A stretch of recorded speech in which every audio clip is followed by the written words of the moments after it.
لو حطيت 100,000 جنيه في البنك سنة 2019، يا ترى انت النهاردة كسبان ولا خسران؟ حسابيا انت بقى معاك 170,000 جنيه، كقيمة حقيقية انت معاك أقل من 100,000 جنيه بكتير. ممكن المبلغ اللي معاك ما يعديش أو قيمته ما تساويش أكتر من 70,000 بالظبط. طب إيه اللي حصل وإيه القوة اللي بتتحكم في قيمة فلوسك وأنت مش واخد بالك؟ هقولك. سنة 1923 في ألمانيا، سيدة ألمانية اسمها فراو كيميدت، طبعا أنا مش عارف أقرأ الاسم بالظبط، بس كان عندها مدخرات بالمارك الألماني تخليها تعيش بكرامة لبقية حياتها. في نفس السنة الحكومة الألمانية كانت بتطبع فلوس بشكل جنوني، وده عشان خاطر تسدد ديون الحرب العالمية الأولى. طيب كان إيه نتيجة الكلام ده؟ نتيجة الكلام ده إن التضخم وصل ل3.4 مليار في المية في سنة واحدة. حرفيا مدخرات فراو ما تكفيش إنها تشتري رغيف عيش واحد، وده حرفيا مش مبالغة أو مش مجال. في نفس الوقت ناس تانيين كونوا ثروة أو كانوا بيزدادوا ثراء لأن هم كانوا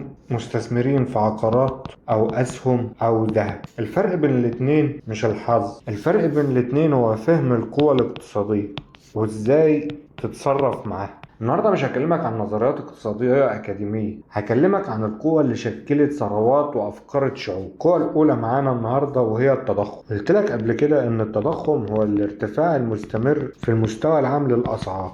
ببساطة نفس الفلوس تشتري أقل مع مرور الوقت. وخليني أقول لك إن التضخم ده شيء صحي، ولكن إذا كان في حدود النسب الصحية أو النسب المعتدلة، والنسب المعتدلة هنا من 2 ل 3% سنويا. أما التضخم المرتفع اللي هو أكتر من 10% سنويا، ده بيؤدي إلى تآكل الثروة ورفع تكاليف الإنتاج. في عندنا كمان تضخم جامح، وده أكتر من 50% سنويا، ولا مش محتاج اقول لك اثاره السلبية بتعمل ايه. عندنا طبعا اصول بتحمي من التضخم، وفي اصول تانية بتتآكل من التضخم. اللي عندنا الاصول اللي بتحمي من التضخم زي العقارات، لان اسعارها بترتفع على طول مع ارتفاع التضخم. عندنا الذهب، وده اثبت علميا انه بيحافظ على القوة الشرائية بتاعته على مدار عقود. عندنا اسهم شركات السلع، عندنا السلع الخام زي النفط، النحاس، أمثلة كتير. عندنا برضو أمثلة تانية بتتآكل مع التضخم زي النقد،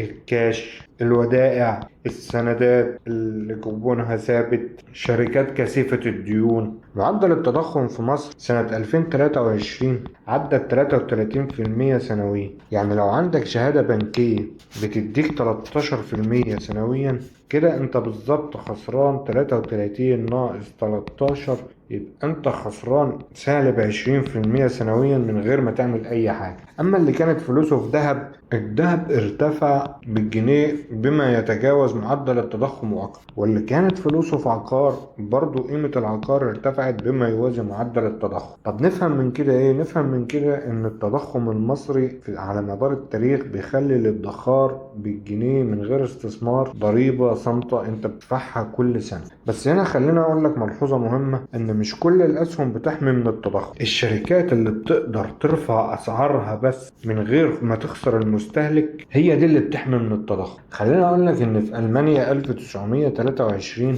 التضخم وصل لمستويات ما تتصدقش. يعني سعر رغيف الخبز في يناير 1923 كان 250 مارك ألماني. في نفس السنة في نوفمبر وصل ل 200 مليار مارك. تخيل ان الناس كانت بتروح للسوق بعربيات مليانة اوراق نقدية عشان يشتروا بس حاجات بسيطة، لدرجة ان الناس في الوقت ده استخدم الاوراق النقدية للتدفئة بدل النار، لان هي كانت ارخص من الحطب. لكن اللي نجا هم اللي كانوا حاطين في فلوسهم في عقارات، اراضي، ذهب، عملات أجنبية. وهنا في تحفظ على الحتة دي. اللي انهار هم أصحاب المدخرات النقدية وأصحاب السندات الحكومية والطبقة الوسطى. نيجي هنا للقوة التانية اللي بتتحكم في فلوسك أو اللي بتحرك الاقتصاد، أسعار الفايدة. سعر الفايدة ببساطة تمن الوقت في المال، أو بمعنى تاني تكلفة اقتراض المال الآن مقابل سداده لاحقا. خلي بالك أنا هنا بتكلم عن التعريف الاقتصادي. طيب مين اللي بيحدد أسعار الفايدة؟ بيتحدد من البنك المركزي للدولة.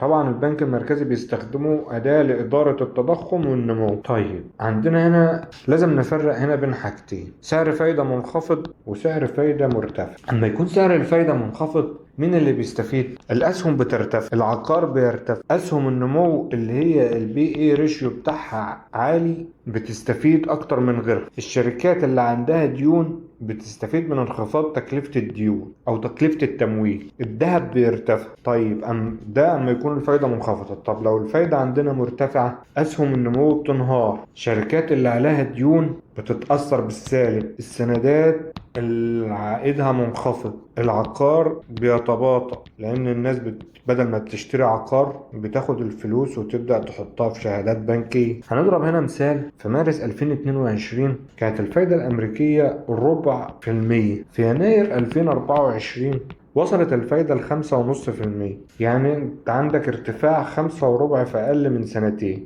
النتيجة على السوق كانت ايه؟ النتيجة على السوق ان مؤشر S&P 500 نزل 18% في 2022 انخفاض. ناسداك وده مؤشر اسهم التكنولوجيا نزل 33% في 2022. اسهم البنوك ارتفعت في نفس الفترة. السندات الحكومية طويلة المدى خسرت 20%، وده كان أسوأ أداء من سنة 1780. وهنا نوصل للقاعدة الذهبية في الاستثمار: قبل أي استثمار كبير اسأل نفسك 3 أسئلة: الفايدة طالعة ولا نازلة؟ التوقعات لل 12 شهر الجايين؟ الأصل اللي هيستفيد من الاتجاه ده؟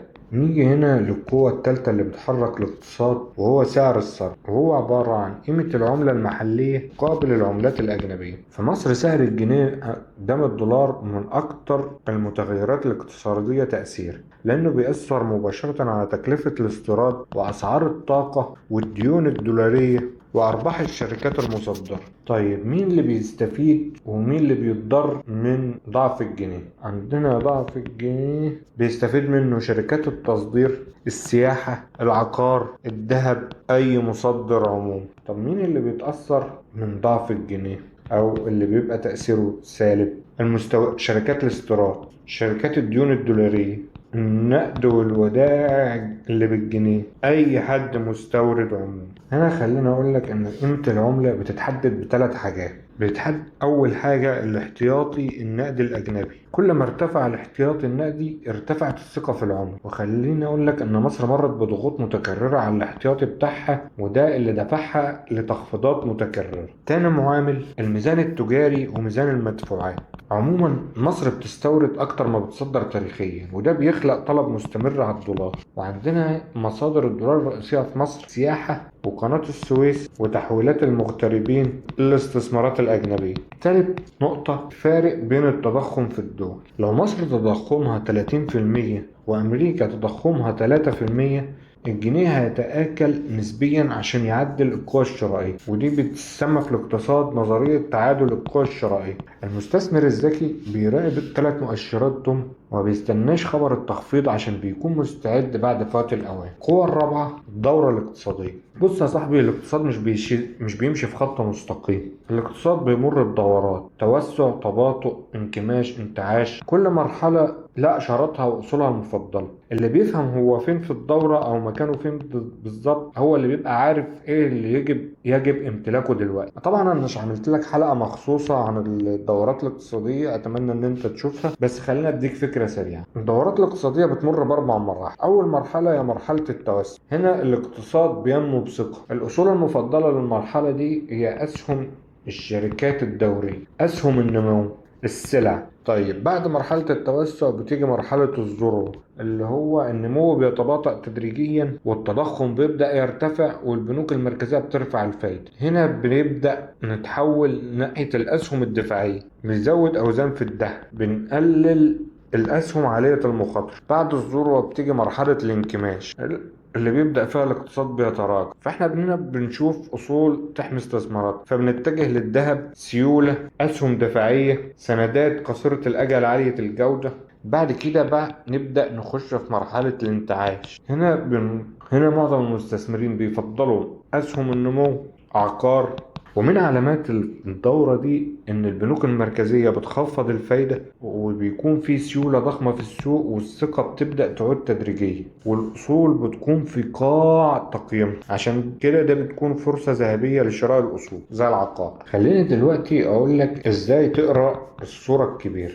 المؤشرات اللي بتوريك 80% من الصورة. عندنا أول مؤشر معدل التضخم الشهري. انت هنا بتسأل نفسك التضخم بيرتفع ولا بينخفض؟ لو بينخفض يبقى هتتجه لأسهم النمو والعقار. من دلالات الفترة دي أو من دلالات الانخفاض إن البنك المركزي بيخفض الفايدة. تاني حاجة قرارات البنك المركزي.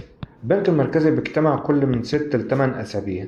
اقرا البيان بعد القرار مباشرة، ما تستناش تحليل الخبراء. المؤشر الثالث سعر صرف الجنيه ومستوى الاحتياطي النقدي. الاحتياطي النقدي بيتنشر من البنك المركزي شهريا. لو كان في تراجع يبقى ضعف للجنيه، لو كان في ارتفاع يبقى استقرار مرجح للجنيه. كل القراءات ديت بتديك صورة كفاية عشان تعرف تحدد موقفك الاستثماري. وخليك فاكر ان الاستثمار الذكي بيساوي تحليل الشركة مع قراءة البيئة الاقتصادية زائد هامش أمان زائد صبر. فراو اللي اتكلمنا عنها في أول الحلقة في سنة 1923 ما كانتش تعرف اقتصاد كلي. ما عرفتش إن طبع الفلوس بشكل جنوني هو وصفة مؤكدة لتدمير العملة. ما عرفتش إن العقار والذهب هما الملجأ الوحيد في أوقات التضخم. مدخراتها اختفت مش لأنها غبية، بس لأنها ما فهمتش القوة اللي بتأثر على الاقتصاد.